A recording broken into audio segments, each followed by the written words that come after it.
America ने Iran के जिन न्यूक ठिकानों पर हमला करके उन्हें तबाह करने का दावा किया है, उसकी तस्वीरें तो नहीं आई हैं। नमस्कार, मैं हूं जगत सिंह अवाना और आप देख रहे हैं सरंजन टाइम्स।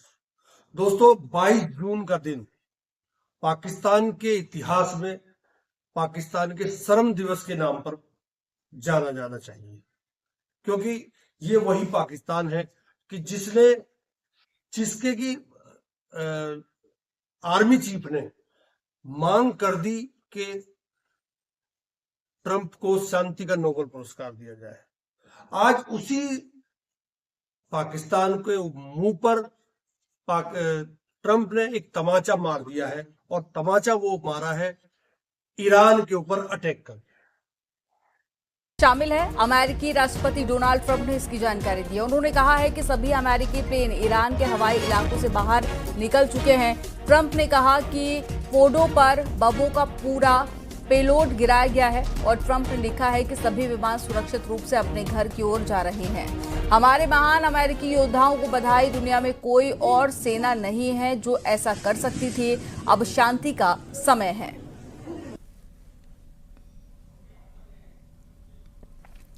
तो अमेरिका ने ईरान पर बड़ा हमला किया है, जिसकी तस्वीरें भी आप देख रहे हैं, और इसकी जानकारी खुद डोनाल्ड ट्रंप ने ट्वीट करके दी है। उन्होंने बताया कि 3 परमाणु ठिकानों पर हमला किया गया है, और साथ ही ये आपको ट्वीट दिखा रहे हैं डोनाल्ड ट्रंप का, जो उन्होंने जानकारी दी है कहां पर ये अटैक किया गया था, उसके बारे में भी उन्होंने बताया। और साथ ही अमेरिका की आर्मी को बधाई देते हुए उन्होंने कहा कि योद्धाओं को बधाई। दुनिया में कोई और सेना नहीं है जो ऐसा कर सकती है। अब शांति का समय है। ईरान के ऊपर, ईरान के 3 ठिकानों पर अमेरिका की सेना ने अटैक किया। उस अटैक में कितना नुकसान हुआ, हालांकि ईरान मना कर रहा है कि हमारा कोई नुकसान ज्यादा नहीं हुआ है, परंतु अमेरिका का कहना है कि हमने वो नष्ट कर दिए हैं, उनके जो परमाणु अस्त्र थे। इस पर उसके बाद जब अटैक हो गया, उसकी जब कामयाबी हो गई, उनको मिल गई अमेरिका को, उसके बाद ट्रंप ने एक प्रेस कॉन्फ्रेंस की। तांज और इस्फहान पर अपना हमला सफलतापूर्वक पूरा कर लिया है। सारे प्लेन अब ईरान की एयर स्पेस से बाहर निकल चुके हैं।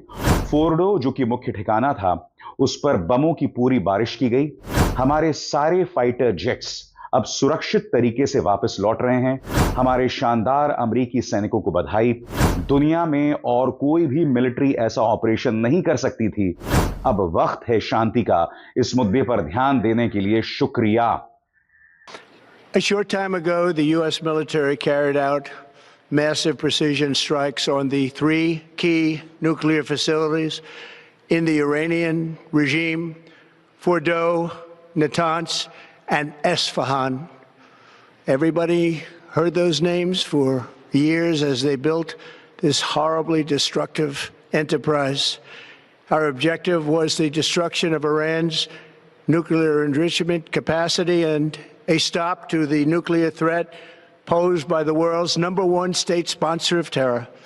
Tonight, I can report to the world that the strikes were a spectacular military success. Iran's key nuclear enrichment facilities have been completely and totally obliterated. Iran, the bully of the Middle East, must now make peace. If they do not, future attacks will be far greater and a lot easier. For 40 years, Iran has been saying death to America, death to Israel. They have been killing our people, blowing off their arms, blowing off their legs with roadside bombs. That was their specialty. We lost over 1,000 people, and hundreds of thousands throughout the Middle East and around the world have died as a direct result of their hate. In particular, so many were killed by their general, Qasem Soleimani. I decided a long time ago that I would not let this happen. It will not continue. I want to thank and congratulate Prime Minister Bibi Netanyahu. We worked as a team like perhaps no team has ever worked before. And we've gone a long way to erasing this horrible threat to Israel. I want to thank the Israeli military for the wonderful job they've done. And most importantly, I want to congratulate the great American patriots who flew those magnificent machines tonight, and all of the United States military on an operation the likes of which the world has not seen in many, many decades. इस attack पर अल जजीरा channel ने क्या कहा अंग्रेजी में एक बार सुन लीजिए आप भी। न्यूज ने भी इसको कवर किया है। शुरू भी हो गया है। ईरान ने ये ऐलान कर दिया है कि स्ट्रेट ऑफ हॉर्मुज से अब कोई भी तेल के जो जहाज हैं उन्हें जाने नहीं दिया जाएगा। इसका मतलब आप जानते हैं, इसका मतलब भारत जैसे कई देशों में अब तेल की कीमतें बढ़ने वाली हैं। यानी कि नेतन्याहू की जिद और अमेरिका की दबंगई का खमियाजा पूरी दुनिया अब भुगतने वाली है। दोस्तों, यकीनन अमेरिका के in Iran. Well, Mohammed, now Donald Trump has taken to Truth Social again, announcing that he will be addressing the American public about these U.S. strikes on Iran's nuclear sites in about an hour and a half's time. He went on to say this is a very successful military operation in Iran. This is a historic moment for the United States of America, Israel, and the world. Iran must now agree to end this war. Thank you. Those word for word from his latest Truth Social post. And so when he does speak to the American public during prime time in about a little over an hour's time, he will not only have to be explaining these strikes, but as well as trying to sell it, really, that it was a good idea to the American public. You know, this is the first time that the U.S. has directly bombed Iran, a major infrastructure, since the Iranian Revolution. And this is something, in fact, that a series of American presidents from both parties have tried to avoid up until this point. Donald Trump is calling it a historic moment again. He says not only for the U.S., but for Israel and for the world. So certainly trying to sell this as having made the right call. That is also being echoed by some of his supporters, including Senator Lindsey Graham, who is an Iran hawk, saying that this was the right call on X. But whether or not the U.S. public believes that as well remains to be seen. They were really mixed going into this. There was sparse polling before this action was taken on whether the U.S. should directly strike Iran.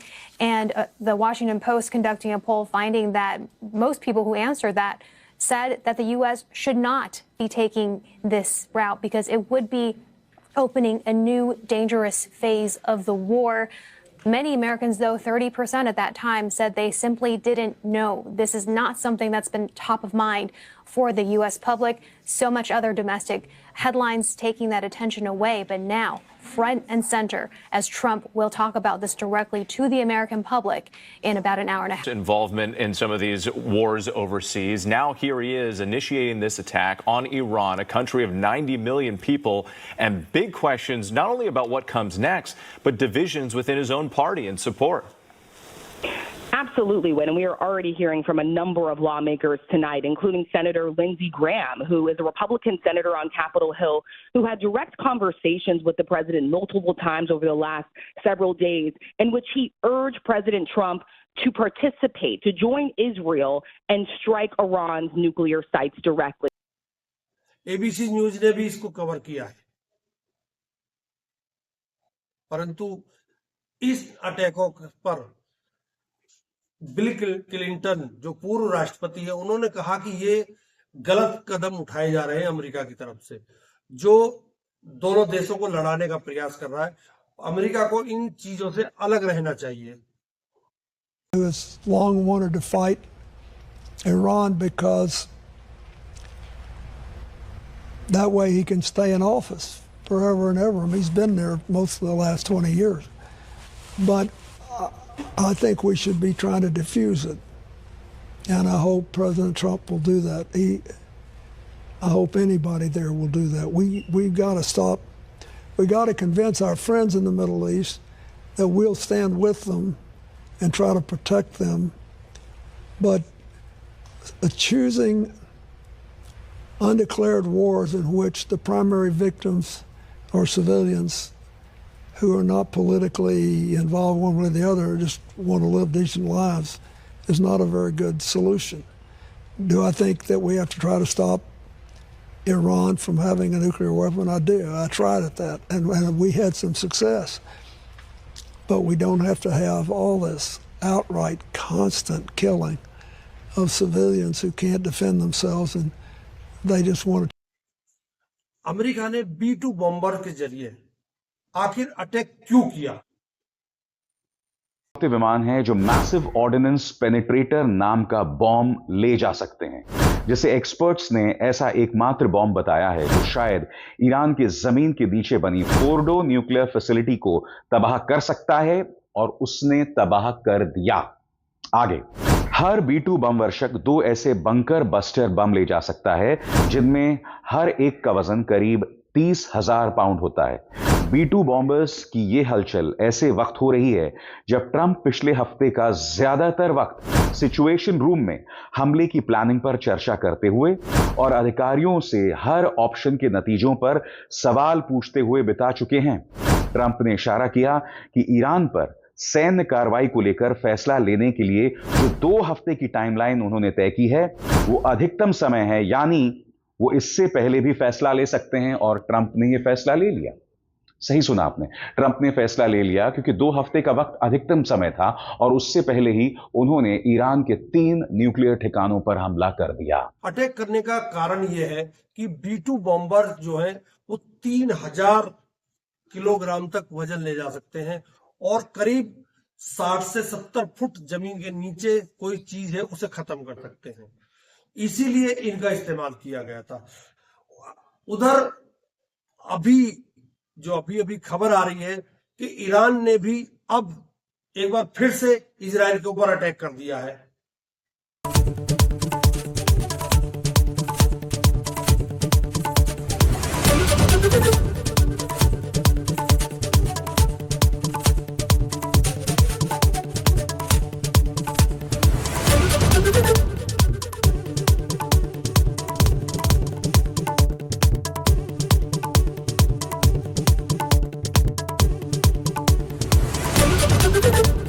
पर आकर missile गिरी है, ये देखिए आप।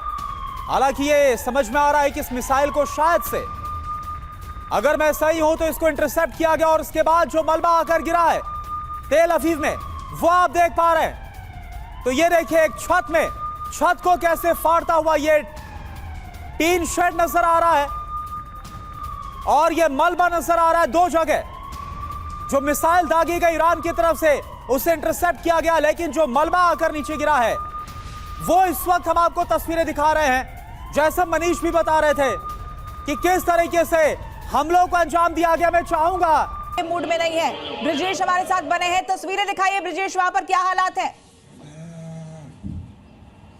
देखिए सड़कों की तस्वीरें एक बार फिर से मैं आपको दिखाता हूं। अभी अगर आप देखें तो सड़कों पर सन्नाटा है। सुबह 8 बजे का वक्त है, 8 बजे यहाँ भीड़ भाड़ होती है, लेकिन चूंकि अलार्म बजा था अभी और इसके अब से 5 से 7 मिनट पहले यहाँ पे आसमान में मिसाइलें घूम रही थी, मिसाइल यहाँ से पास ऑन की थी और उसके बाद से ही जब सायरन बजा तो सड़कों पर सन्नाटा। जो लोग यहाँ पर थे वो सीधे तौर पर बंकर्स में जाके छुप गए ताकि जो SOPs यहाँ पर गाइडलाइन जो जारी की गई हैं कि सायरन की आवाज़ सुनते ही आपको बेसमेंट में जाना है, सायरन की आवाज़ सुनते ही आपको बचने के लिए जो इंतजाम यहाँ पर किए गए हैं वहां पे जाना है। और उसी की वजह से अगर आप वही ईरान ने 5 कदम उठाए हैं जिसमें कि उन्होंने जो खेमानी है वहां के जो चीफ है उन्होंने कदम उठाए हैं कि अगर मुझे कुछ हो जाता है तो मेरे बाद ये काम होने चाहिए। बंकर में रहकर चले निर्णय। 3 गुप्त सूत्रों के अनुसार खामेनी अब इलेक्ट्रॉनिक कम्युनिकेशन बंद रख रहे हैं और केवल अपने जिम्मेदार कमांडर से सीधे बात करने के लिए किसी भरोसेमंद सगे संबंधी का उपयोग कर रहे हैं ताकि उनकी लोकेशन को ट्रैक नहीं किया जा सके। दूसरी बात, सैन्य कमांडर बदलने का ऐलान। यदि इस्राएल की हवाई हमलों में उनके वरिष्ठ सैन्य कमांडर मारे जाएं तो उनकी जगह लेने के लिए पहले से ही एक पूरा सैन्य आदेश संरचना जो है वो मौजूद हो। तीसरी बात, 3 सीनियर मौलवियों को उत्तराधिकारी चुना जाए जो सबसे अहम कदम है। खामेनी ने 3 वरिष्ठ धर्मगुरुओं के नाम रखे हैं ताकि अगर उन्हें निशाना बनाया जाए तो इस बदले हुए समय में सत्ता का जो स्थानांतरण हो, ट्रांसफर हो, इसमें कोई दिक्कत जो है सामने पेश ना आए, बहुत ही सहज रूप से हो सके। और हमें नहीं भूलना चाहिए कि नेतन्याहू ने एक इंटरव्यू में कहा था कि खामेनी को मार देना चाहिए, इससे युद्ध रुक जाएगा। और आप जानते हैं कि ट्रंप ने इस बात से इनकार किया था, मगर ट्रंप तो इस बात से भी इनकार कर रहे थे कि उन्हें इस युद्ध में शामिल होना चाहिए या नहीं होना चाहिए, मगर फिर उन्होंने 3 न्यूक्लियर ठिकानों पर हमले कर दिए। इसका मानना है कि स्पष्ट संकेत है कि इस्राएल या अमेरिका उनसे किसी भी तरह का टारगेटेड हमला कर सकता है, जो कुरानी दृष्टि से शहादत माना जाएगा। लेकिन इस बीच उन्होंने भविष्य की योजना भी बना ली है। इस 5वां कदम और वो है इंटरनेट बंदी को लेकर। आपकी स्क्रीन पर ईरान में कुछ इलाकों में इंटरनेट सेवाएं बंद कर दी गई हैं, वहीं उनके द्वारा इलेक्ट्रॉनिक कम्युनिकेशन प्रतिबंधित कर दी गई है। वरिष्ठ अधिकारी और कमांडर भूमिगत रह रहे हैं और संदिग्ध गतिविधियां सार्वजनिक तौर पर पूछी जा सकती हैं। खमेनी ने अपने उत्तराधिकारियों के लिए ये नाम भी तय कर दिए हैं, परंतु सवाल यहां उठता है ये कि क्या अब संसार, वर्ल्ड, अगर अमेरिका अटैक नहीं करता तो हो सकता है कुछ दिन में शांति हो जाती, परंतु अगर ईरान के साथ चाइना और रूस आ गए, जैसा कि अभी खबरें चल रही हैं कि मीटिंग हो रही है, वहीं दूसरी तरफ यूनाइटेड नेशन की मीटिंग बुलाने की भी मांग ईरान ने की है। यूनाइटेड नेशन सुरक्षा परिषद की बैठक बुलाने की मांग की है। ईरान की तरफ से ये मांग की गई है। अमेरिकी हमले के बाद सुरक्षा परिषद की बैठक बुलाने की बात कही गई है। इससे पहले यूएन की तरफ से बयान आ चुका है मीनाक्षी, और यूएन के चीफ ने कहा था कि शांति बनाए रखनी चाहिए, ये युद्ध अगर और ज्यादा भड़कता है तो विनाशकारी होगा। लेकिन अब ईरान कह रहा है सुरक्षा परिषद की बैठक बुलाओ। चल लेते हैं। मीटिंग में क्या हल होगा ये तो मैं नहीं बता सकता, परंतु अगर यही हालात रहे तो वर्ल्ड वार के मुहाने पर इस समय वर्ल्ड पहुंच चुका है। करीब करीब सभी देशों ने अपने अपने तय कर लिए हैं कि हमें किसके साथ जाना है, कौन किसके साथ जाएगा। उधर अमेरिका, ईरान ने अपने जहां से उसके तेल के जो रास्ते थे उनको बंद कर दिया। उसने कह दिया अब यहां से कोई तेल नहीं जाएगा। इससे इस देश में, हमारे देश में भी तेल के भाव बढ़ने की पूरी संभावना अब व्यक्त की जा रही है। ऐसे ईरान ने यह ऐलान कर दिया है कि स्ट्रेट ऑफ हॉर्मुज से अब कोई भी तेल के जो जहाज हैं उन्हें जाने नहीं दिया जाएगा। इसका मतलब आप जानते हैं, इसका मतलब भारत जैसे कई देशों में अब तेल की कीमतें बढ़ने वाली हैं। यानी कि नेतन्याहू की जिद और अमेरिका की दबंगई का खमियाजा पूरी दुनिया अब भुगतने वाली है। यहाँ से कोई तेल नहीं जाएगा। इससे इस देश में, हमारे देश में भी तेल के भाव बढ़ने की पूरी संभावना अब व्यक्त की जा रही है। ऐसे में सवाल उठता है कि भारत आखिर किस तरफ है। भारत इजराइल की तरफ है, भारत ईरान की तरफ है जिसके साथ चाइना और रूस खड़े हुए हैं, या भारत अमेरिका की तरफ है जिसके साथ इजराइल है और जिसके साथ पाकिस्तान है। बहुत बड़े सवाल हैं ये। भारत को की अपनी कूटनीति को क्लियर करना पड़ेगा। सोनिया गांधी ने भी कल सवाल किए थे, परंतु भारत अभी कुछ भी बोलने की स्थिति में नहीं है। अच्छा है ये कुछ ना बोले और कुछ दिन शांति से इस माहौल को केवल परखें। मेरी तो ये सलाह है, बाकी तो सरकार जाने। नमस्कार, बहुत बहुत धन्यवाद।